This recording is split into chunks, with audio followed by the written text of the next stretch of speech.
Welcome to K6 Wellness Revolution, where we believe health is worth fighting for. This podcast focuses on all things related to natural health, wellness, and vibrant living. We know your time is valuable, and I'm honored that you're spending some of it here.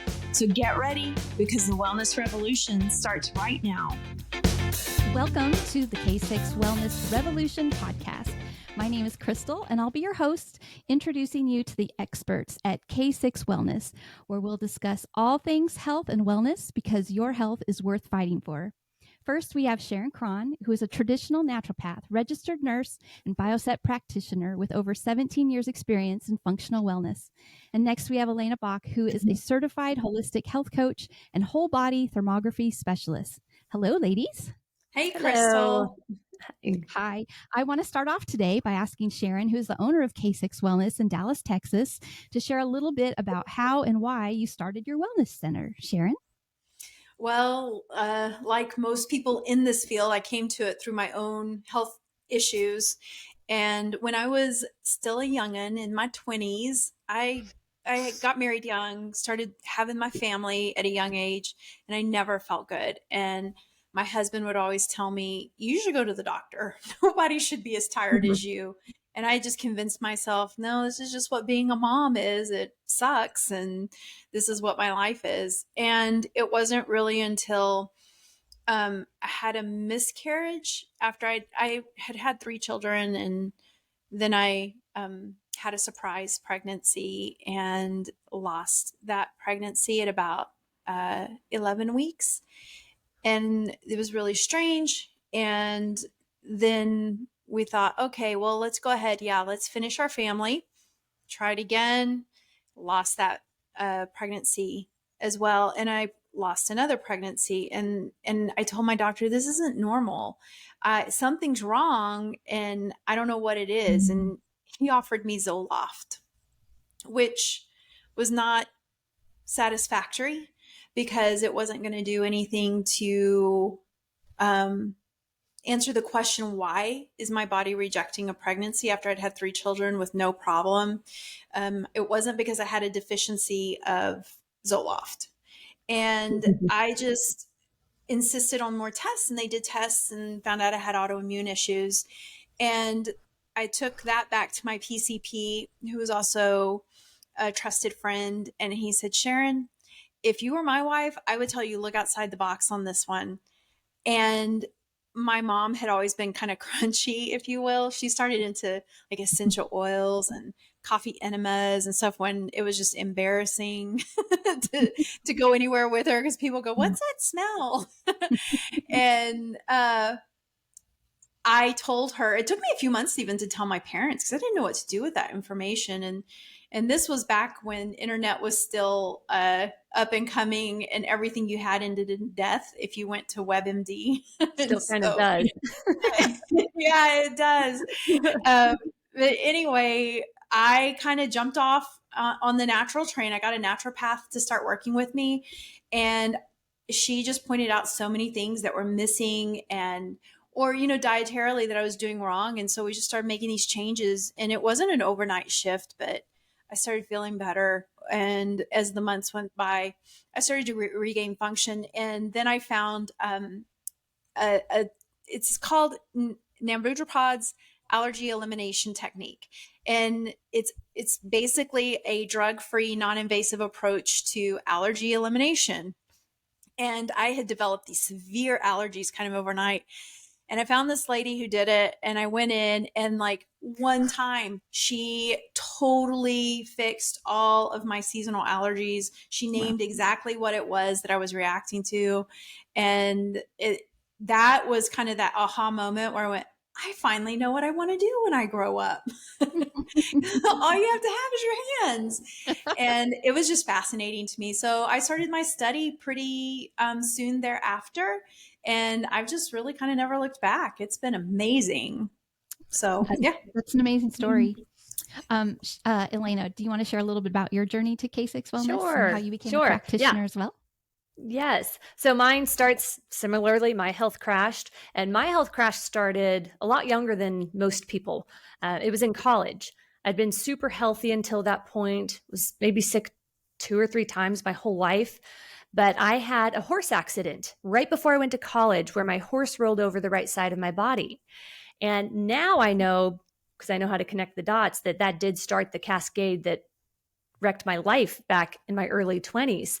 And I managed to get through college, but each year I was just worse and worse with fatigue and digestion. And I finally reached a point, everything was so gradual. One day I realized, oh my gosh, yeah, I'm throwing up every day. I'm throwing up blood. I'm having bloody bowel movements. How did I let it get that bad? It was just something I'd lived with. And I thought something's got to change. And I'd grown up with crunchy parents, not going to the doctor. And I knew at that point, okay, I probably don't need a doctor, but I was new living in the city, didn't know what to do. I went to an internal specialist doctor and he offered me anti-anxiety meds. And I just kind of thought, wow, this is why I don't go to the doctor. This is the best you've got for me. I'm not anxious. I mean, anyone would be anxious if you were experiencing what I was experiencing with the blood. But I just looked at that doctor and I was like, I don't think that we are a good fit. So I left, ripped up that prescription, and I immediately started digging deeper beyond anything that I ever thought I knew. And I just started learning, okay, the food I was eating was wrecking my health. I'd grown up eating organic, and then I went to college. Who doesn't go to college and have fun? I did. I was still eating good foods, healthy foods. I ate salads and veggies every day, but I was eating junk.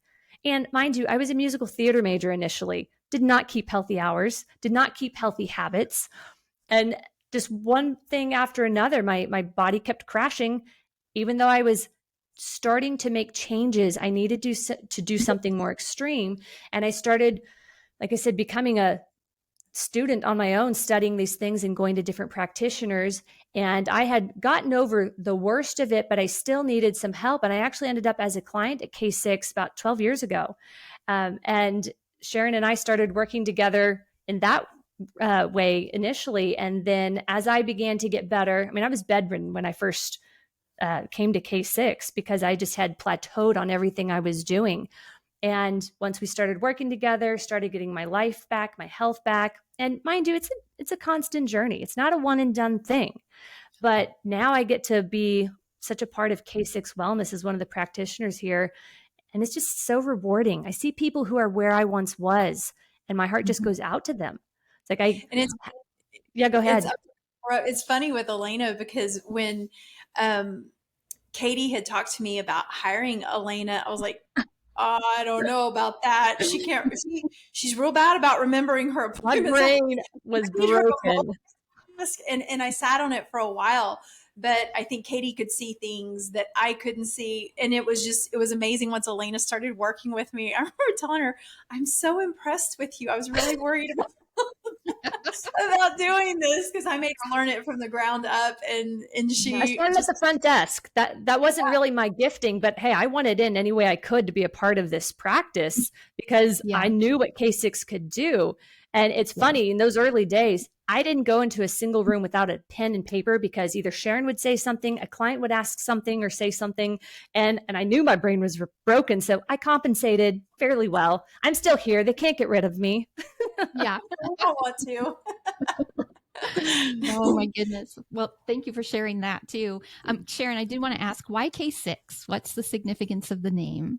Oh, it actually kind of has dual meaning. I'm not going to lie to you. I really didn't name my practice until I started developing skincare, and they're like, oh, you need a name. And I was like, well, there's not a good name. All the good names are taken.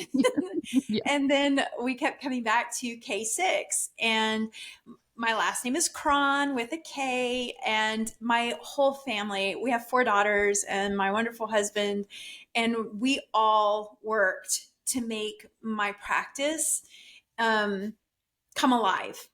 It was definitely a family business. I mean, anyone who's been a part of my practice knows my kids have worked here. One of them still does occasionally. It's a family practice. And so the 6 crons was kind of the first one, but I was like, that's not really, the thing. And I had this talk that I did, and I was like, that's K6. It was 6 keys to health and wellness.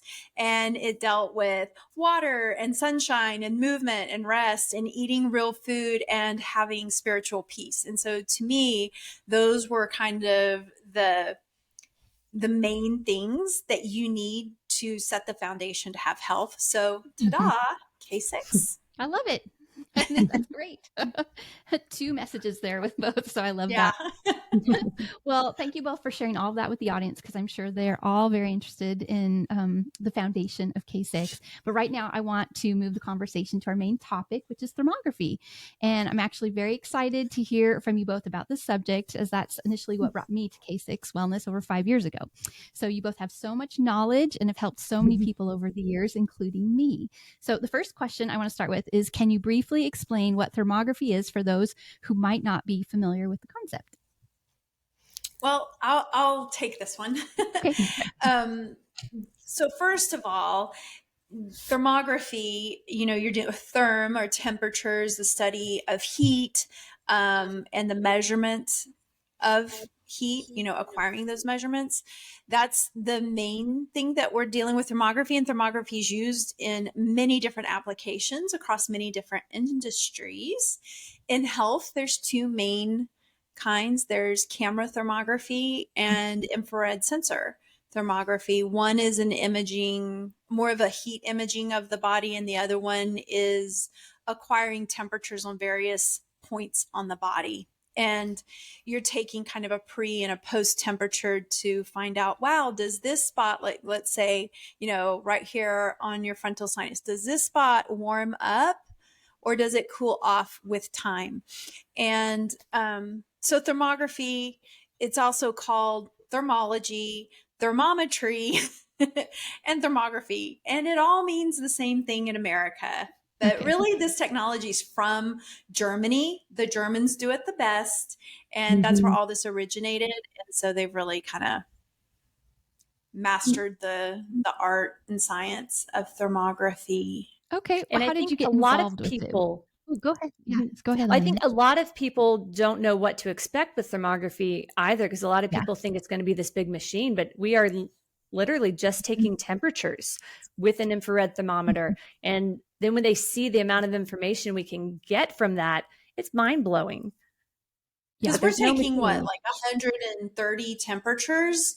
Mm-hmm. I mean, we're measuring sinus fields, dental measurements.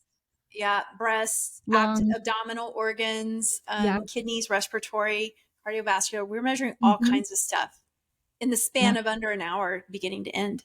Yeah. What made you get involved in thermography? So what first sparked your interest? I'm kind of a data junkie. Yeah. I'm a seminar junkie. I'm a data junkie. I had heard about it for a while and I decided to have one done. And the information that I got off of that one test was mind blowing. It was overwhelming in many ways. But what really spoke to me was, oh my goodness, look at all this information. I can't possibly fix all this stuff at one time. And I knew some of these things are more important than others. And with the body, a lot of times, you give it what it needs in a big sense. And a lot of those smaller things are going to kind of self-correct. And I didn't understand how, but I endeavored, kind of at that point to learn thermography and get really good at it. It's just something that spoke for a lot of people. Yeah, a lot of people, once they experience it, and I think that was what made you start it, Sharon, is that you realize you can get all this information from one little test, and the bioset and applied kinesiology muscle testing that was the initial foundation of the K6 practice. You bring thermography on, and suddenly you can show people, it's a little more tangible, I think, and you can show people all this data that is personal to them and their testing session, and it's very reproducible. For sure. Yeah. Yeah. And that was kind of my next question is, how is it used? What are you able to detect? What issues show up on a thermography? So thermography is used for all kinds of stuff, but let me just take you back. So I think if you go back, to Hippocrates' time, the ancients in that time, they would make mud. And so say you're sick Crystal, and I don't know, let's say it's you're constipated. Sorry, we're going to go there. And you go to see Dr. Hippocrates. Well, he's going to make mud and he's going to slather you all up in it. And then and he'll have assistants. So he had people doing it so you could cover a body real quick. And then they watch. And whatever dries the first is really considered to be the problem area. Why? Because there's heat there. There's going to be more heat creating that drying effect on the mud. And so that's kind of the earliest, crudest form of thermography, because then he could go, okay, there's our problem, and this is what we're going to do about it. Whatever, he saw fit to do at that time. But now we do it, not making mud, just using an infrared sensor, but we can find where are those aberrations from normal? What is not right on this person? And then we can use that information to look at lymphatic circulation, which you never hear anything about in Western medicine until you have lymphoma, or if you have like real bad lymphedema, but there's not a lot offered. I feel like it's a very overlooked system in a lot of ways, but we can use it to, check on breast health, sinuses, dental issues, so many dental and airway issues. Wow. It's really useful for that. And then even just digestive, liver, gallbladder, hormonal upsets, thyroid function. There's a lot of things we can do with it. And it's so rare to be able to look at your whole body, like from one testing. You've got to go to multiple doctors usually to kind of get any insight. Yeah. And thermography is not using radiation. Yeah. Exactly. So, no harm. Well, what sets it apart then from other tests like mammographies, CTs, MRIs? How are they, or are they even comparable? Well, I think Sharon touched on that already, just saying radiation. You don't get radiation from thermography. And some people have to get a lot of imaging. And then we run other tests that show that they're still holding on to those toxins from the radiation. But I think the biggest thing that sets it apart is that it's early detection. All these other imagings can't pick up disease until it's already been there. With thermography, we're measuring your autonomic nervous system. And you have dysregulation in your autonomic nervous system before you have disease. So we get some people who already have disease and they want us to use the test to kind of hone in on where it's in their body or where it's stemming from. But for a lot of people, they just want to be preventative because you cannot measure what you prevent. We love to say that all the time. You have no idea of knowing how much you prevent. So if someone can come in and say breast is the most common, but I just want to be clear, we use thermography for the whole body. But if someone's coming in for breast health, like we do the test, we see the temperatures and we don't diagnose, but we can see patterns and some patterns are worse than others and can see, okay, you're headed down a really bad, toxic, degenerative path here. Let's correct it now before you have disease. That's priceless. It really is so valuable to have that information before you have disease. And in German medicine, they kind of estimate with a thermography looking at anywhere in the body where you may have cancer appear, that a thermography is going to show a departure from normal regulation 2 to 5 years before a tumor is picked up or a clinical diagnosis is made. That's pretty staggering, Yeah. So, and I think, we'll talk a little bit more about the diagnostic value, but it's just recognizing what is expected and healthy within the nervous system, and then recognizing when you see something that's not that, and putting your detective hat on and saying, okay, let's talk about why this is, your situation, and putting those pieces together. Yeah. And how reliable is it as a diagnostic tool? You kind of mentioned that too. Are there limitations or drawbacks? Well, that's a tricky question because, you get into like diagnostic. And so we're in Texas. I do not work under a medical license, so I don't diagnose, don't prescribe. We educate, we make recommendations. So anything that we do, we're only gathering information. And as much as I understand, and I've studied internationally on thermography, going straight to the source, if you will, in Switzerland. And the thing is, you're gathering information. You're not going to use one test to diagnose. Now, and really, I don't even think that I don't think any one doctor would do that where they would say, Even in oh, Western yeah, medicine. Yeah. yeah, you have a hot spot on this breast, so we're going to diagnose it with cancer. I mean, they're going to go in and biopsy, or there's just going to be more done. So as a standalone, you don't diagnose. However, you can get so much information about, oh, there's dysfunction in this area. Well, dysfunction is not a disease, right? And we're trying to get early in the dysfunctional cascade, I guess would be the right word. But this is, this is where we would look at it in combination. We like to use, all kinds of organic acids and blood tests or hormone tests. It just depends on the person who's coming in and what they're dealing with. And a lot of people already have tons of labs and they bring them in. Some people bring imaging. We're like, yeah, that's a pretty picture. We don't really do a whole lot with imaging, but our job is not to diagnose. And a lot of people, I mean, Elena, you probably agree, most people already have diagnoses when they come in. They're not looking for a diagnosis anyway, which is good because that's not what we do. Yeah. But I think what we miss in Western medicine is we call the diagnosis, this is your disease, but it's really a symptom. Like with cancer. All of it. Cancer is not the disease, it's a symptom. What's it a symptom of? Well, let's figure it out, and then that's when you delve into a person's case history. And I think it's just, we put the cart before the horse and we get things out of order in Western medicine, and we don't dig deep enough. Like in one nursing class, it was, what's the cause of obesity? Being overweight. Okay. Do we want to go further? Well, you don't if you're just selling a surgery or a weight loss pill. Why would you go further? Yeah. But if you're coming at it from a functional perspective, we want to say, well, why are you overweight? Let's look at how many calories you're taking in. Let's look at your lifestyle. Do you smoke? Do you drink? Does your liver work?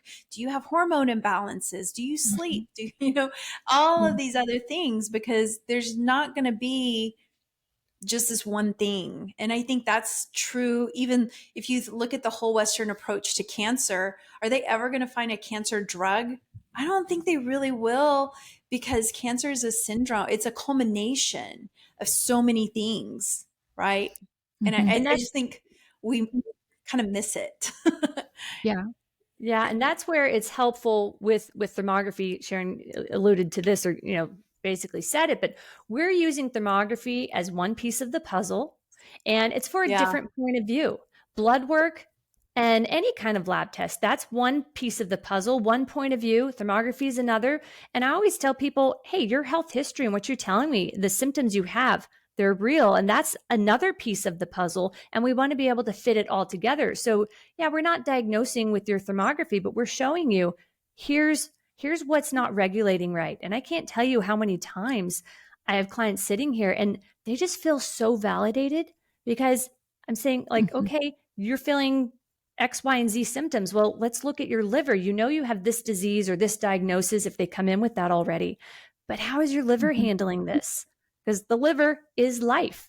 That's just, one example, but there's so many times where we just need to see how the rest of the body is working along with the symptoms or the diagnoses. So it's just an excellent tool for that other point of view. Yeah. And I think too, whether it's men or women, we seem to find, you do find more autoimmune in women. Unfortunately. When these women come in and they have, I have rheumatoid arthritis, and I have lupus, and I have fibromyalgia, and I have Sjogren's, and I have this. And it's like you start collecting these diagnoses, which again are what? Symptoms. It's why is your immune system so freaking pissed off that all it can do is attack you? Let's do something to stop that.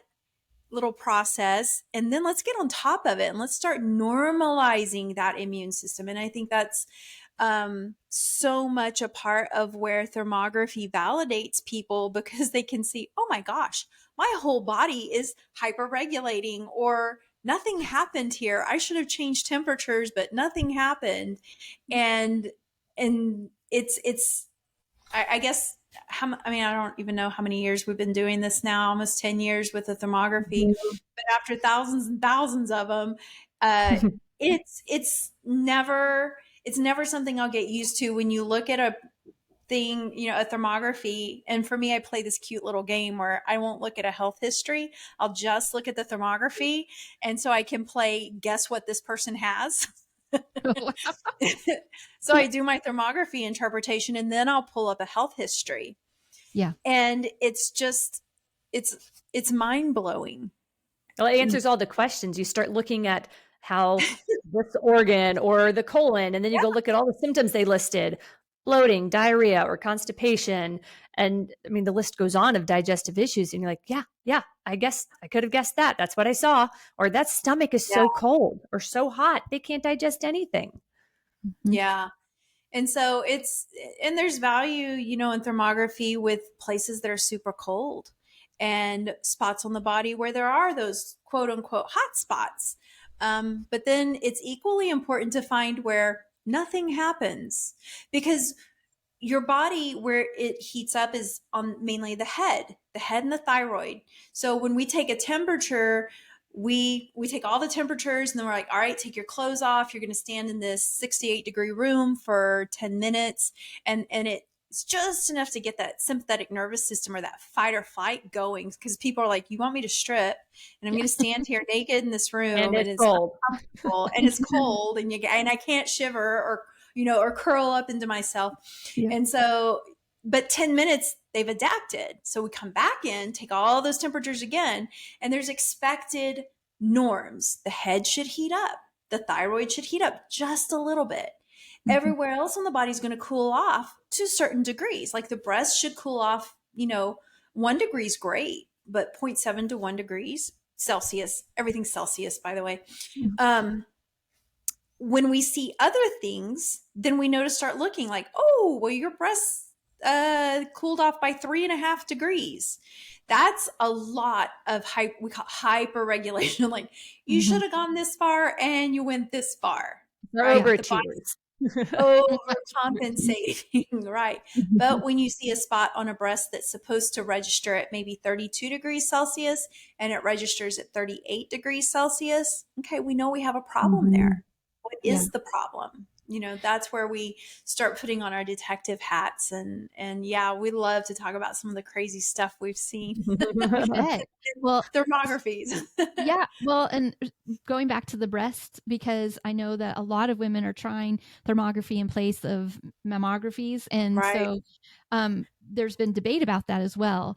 Can you shed some light on that discussion, specifically on breast cancer, breast health, breast cancer? Well, I think first of all, it's not the standalone, as we said, but for the early detection, a mammogram, like I said earlier, will not pick it up till it's already been there. Thermography is early detection, and we can see what's going on, but it's not a complete substitute. Sometimes we see things and we will recommend, hey, you do need to get additional imaging, but we're always a fan of ultrasound if you need that additional imaging, because sometimes you need to check, or we'll have someone come in and we see the breasts are very dysregulated, and we can also see, hey, their lymph isn't working either, or they're not, their brain is full of toxicity, their body's full of toxicity. Let's clean this up. And in a couple months, 3 to 6 months, we'll come back and recheck that. But there's varying levels of when, hey, you really need to go check this out with ultrasound, or let's do lymph, let's clean it up. There's varying levels. Yeah.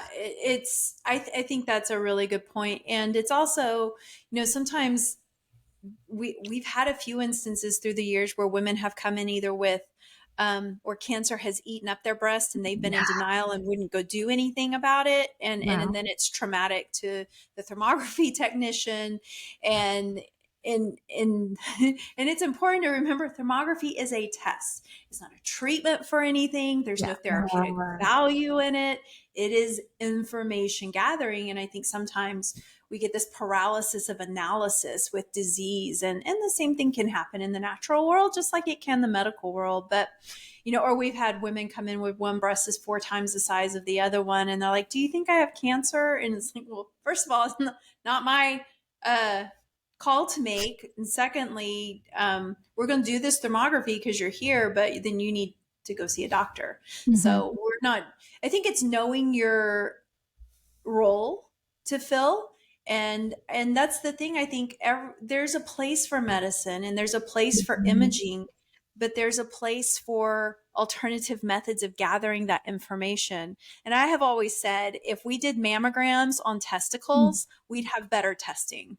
Good point. I just don't think that traumatizing breast tissue in the way that we do serves purpose. And we have a lot of women with breast implants who've had ruptures from mammograms. Mm-hmm. And it's not acknowledged. Yeah. And I came to you guys with that situation with some breast pain and was concerned that's the first thing you think of as a woman. Do I have breast cancer? And, my test didn't come back with any heat there.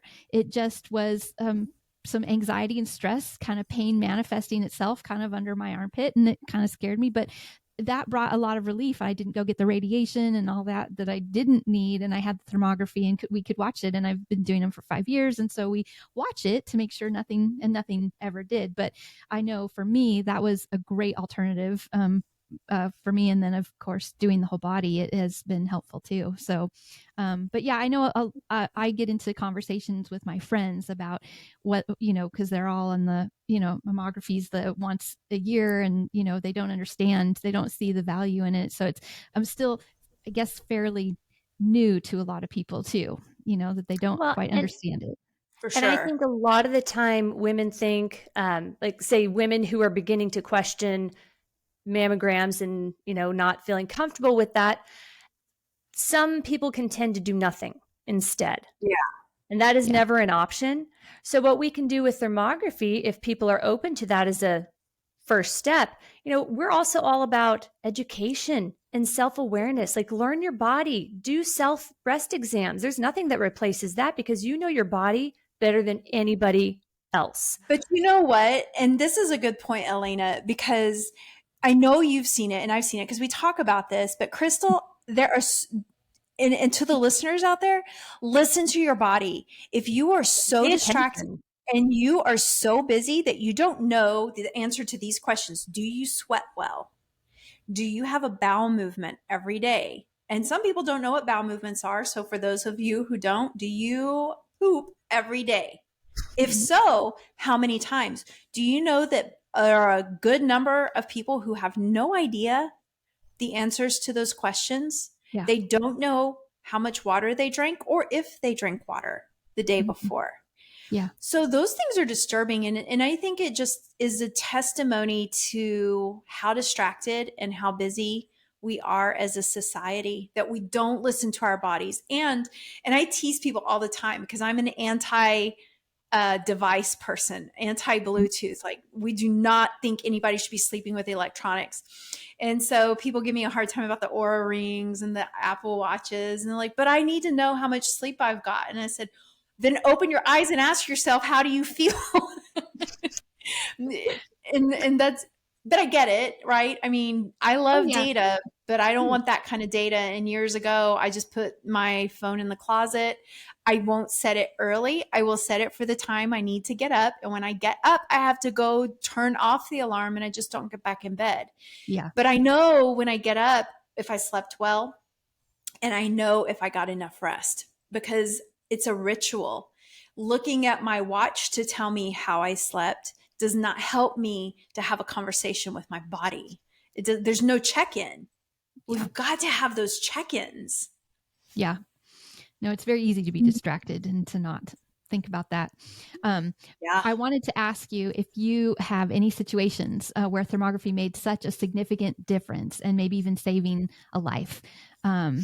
that would be really interesting, I think, to the listeners to hear a story about that. Well, Oh, we got lots of stories. we have good. so many stories that we could stay here all night. But I just, first off, I'm going to say, I don't know that we can make a life-saving claim, but we can make a lot of life-changing claims.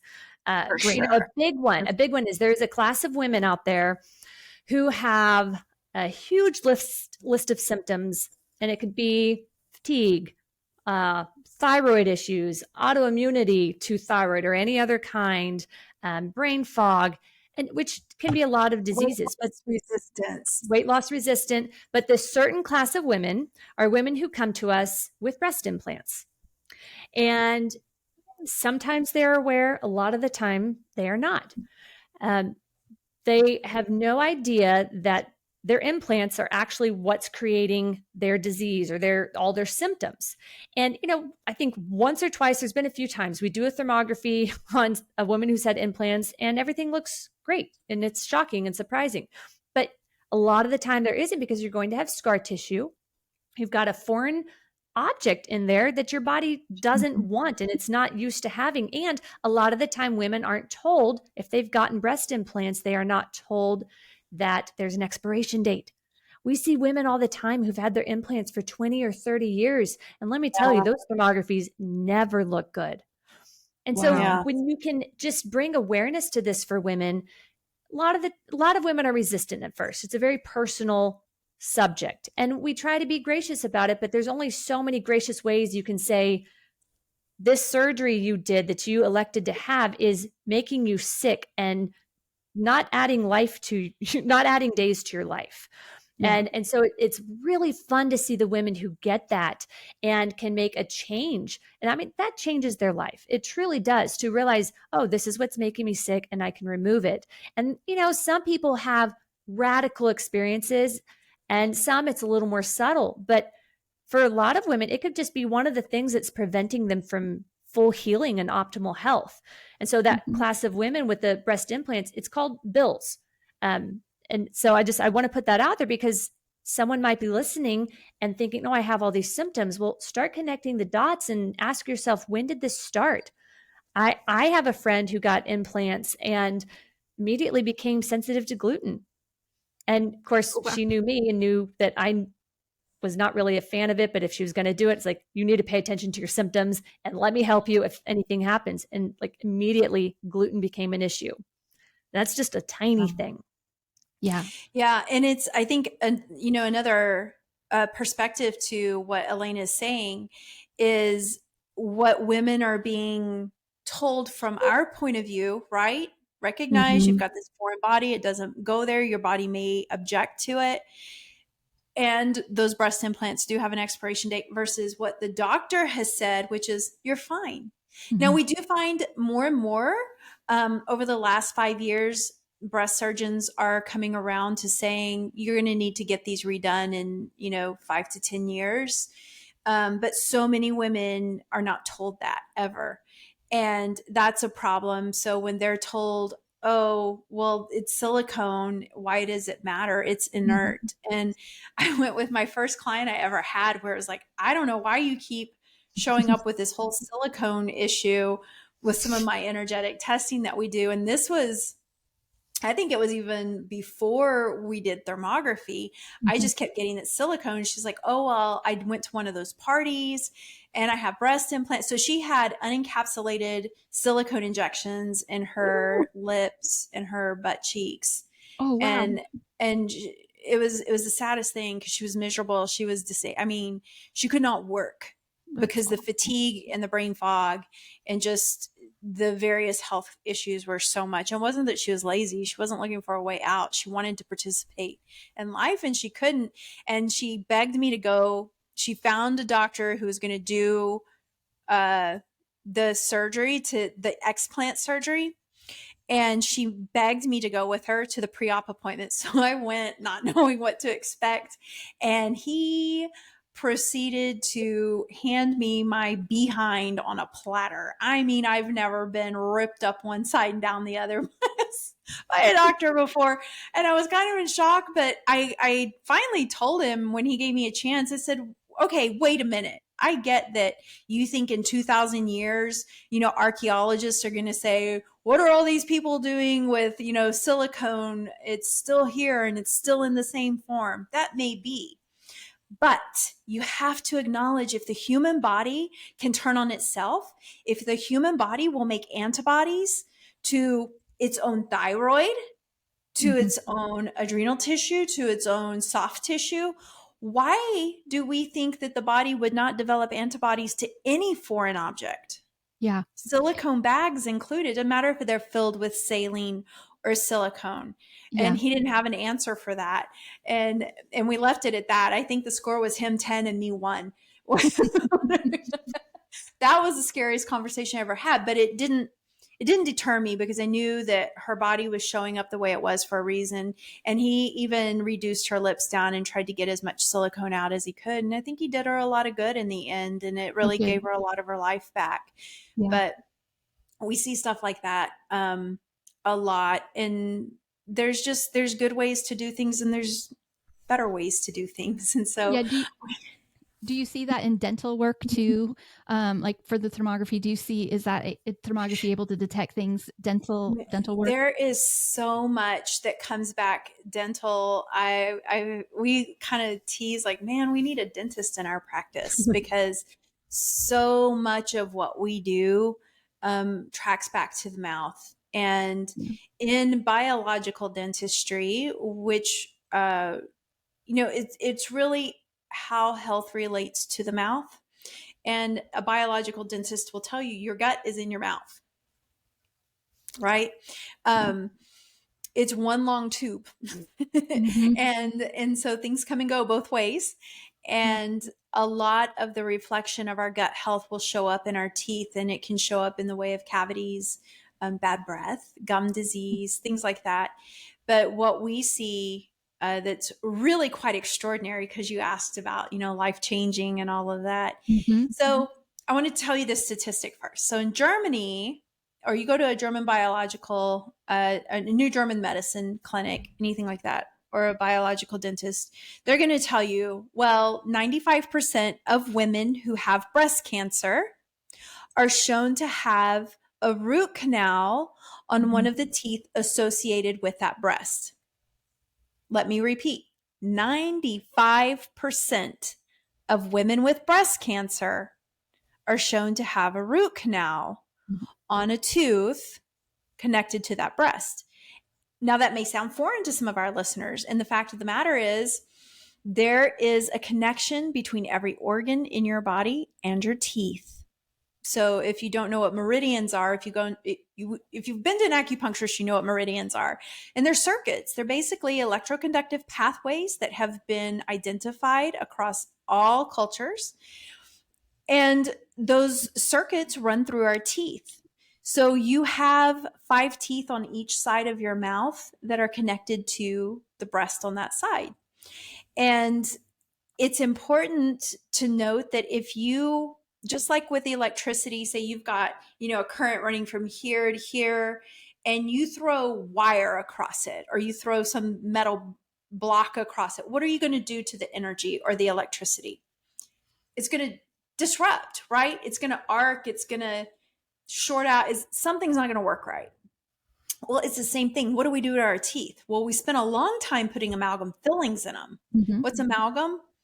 Mercury. It's half mercury. I don't know what else is in it. Shiny metal. Yeah. Right. And then there's root canals, which is practicing the art of leaving dead body parts attached. Yes. So it's taxidermy in the mouth. We don't do that to our fingers. We don't do it to our ears. We don't do it anywhere else on the body. And I get that I've oversimplified that a little bit, but I'm just saying there are other ways to do it. And we have seen so many instances through the years where people come in with these issues, and I never even get past the mouth in the thermography because I'm like, I don't know what this person has, but this is a problem, right? Whether it's teeth that are super hot, or everything in the mouth is fine except for these 2 teeth that do not behave correctly or whatever. And then you go down to the corresponding organ. It's like, oh my goodness, look at that liver, or, look at that bladder or whatever. So we've seen that a lot, and we're able to then make people aware of biological dentistry or their need for a dentist who is going to correct some of the poor work that's been done in their mouth. And let's face it, sometimes people have just ignored their dental health, and they need some attention and some intervention. So, but we definitely think different about dental health these days, because like I say, I don't know that anybody leaves without a recommendation to go see a biological dentist. Yeah.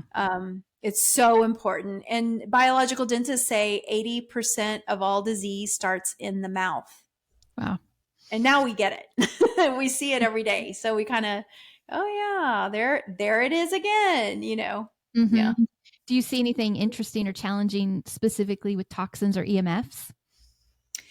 Yes. Let's talk about Bluetooth. Ooh. Thermographies don't lie, and they can't make stuff up. Bluetooth has a very distinct influencing pattern on thermal regulation. Really? Very negative. And it's also very negative on your lymphatic function. Yeah. Are you talking about Bluetooth, like someone wearing one? Is that what you're specifically talking about? Or if their phone's just in Bluetooth mode? It could be anything from Bluetooth headphones to hearing aids or the Okay. earbuds, Mhm. the wireless bad stuff. They're so popular that everyone wears because it's convenient. But there's a certain signature. We'll look at the thermography and be like, this person's got some interference going on here. And sometimes it's not always Bluetooth. It could be appliances. I mean, we've got all these smart appliances, smart cars, everything's smart. And guess what? It's making us dumb because it's impeding our normal regulation in our body. And pathogens thrive when you're being affected by frequencies. And so it's kind of a perfect storm if you're constantly putting the Bluetooth on, or, even when you wear it on your wrist, it's still affecting your whole lymphatic system. And remember, your lymph is your garbage can. So if you can't take your trash out, it's going to build up and it's going to be pretty putrid. Yeah, that's really true. So the Bluetooth is probably one of the big things. And then, there's a whole segment of society that has what we've now identified it as electrohypersensitivity syndrome. And these are people who, 10 years ago, even we called them crazy. But they're highly sensitive people usually. So they're the ones they're going to ride down the road and they'll tell you exactly which 5G trees are firing. And because they feel the buzz, or they get a migraine. Some people have seizures, and it's unfortunate because I think we can do better for ourselves. But I think as individuals, I don't think we talked about a call to action in this podcast, but here it is, folks. I think if there's one thing you're going to do, turn off your electronics at night. Think about it for a minute. We've all been in that situation where it's dark and the power goes out, and you may have thought it was quiet until all the power went out. That's quiet. Yes. That's a different sort of silence. Well, all of our electronics, they make noise. It's that background radiation, that background noise that is always going, and it stimulates our brain, and it doesn't allow for us. So even just getting your cell phone out of arm's reach, they say reduces your exposure to EMFs by like 85%. Wow. So it's just not being tied to those things. We love technology. I mean, we're not picking on people. We're using it right now, right? But we have to set limits. And again, I think back to that whole, are you aware of yourself? Have you checked in with yourself? Because some people don't know who they are or what they are or how they feel unless they ask their device.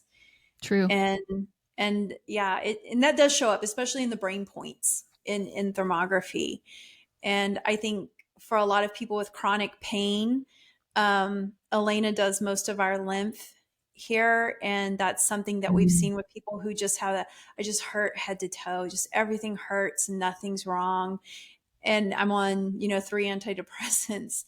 And we find out, well, you hurt because your lymph doesn't circulate. And then we Yeah. get their lymph circulating because it was pointed out in thermography, which is a unique feature because there's not a lot of other things you can do that really measure lymphatic movement or integrity, because we ignore it till somebody has lymphoma in America, right? Yeah. Lymph, no Yeah. problem. Yeah.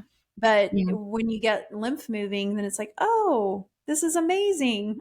People think we're miracle workers just because we moved their lymph. It's like, I just used the technology to show you that it was bad and then to help it moving.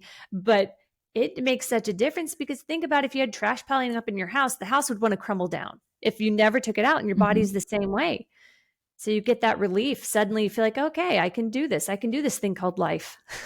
Yeah. Oh, it makes a huge difference. Yeah. Are there any new emerging technologies or techniques in thermography that you're excited about? That's a good question. I mean, they've come a long way from mud to to Bluetooth connection to an infrared sensor. Yeah. I love the work that the Germans do. A company in Switzerland actually has done a really good job where they can, we do this screening where you take a measurement, you rest, and then you do a post measurement, and that kind of gives you the thermoregulation capacity of the body. And that's really what the screening is. But now we can apply a therapy. Like if you're an acupuncturist, you can then look at it and say, okay, I need to put needles on this person at stomach 36 and this spot and this spot.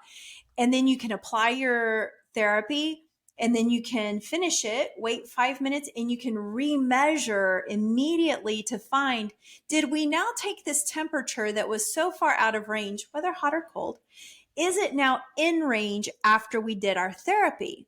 So you get real-time feedback on how appropriate and successful your treatment was.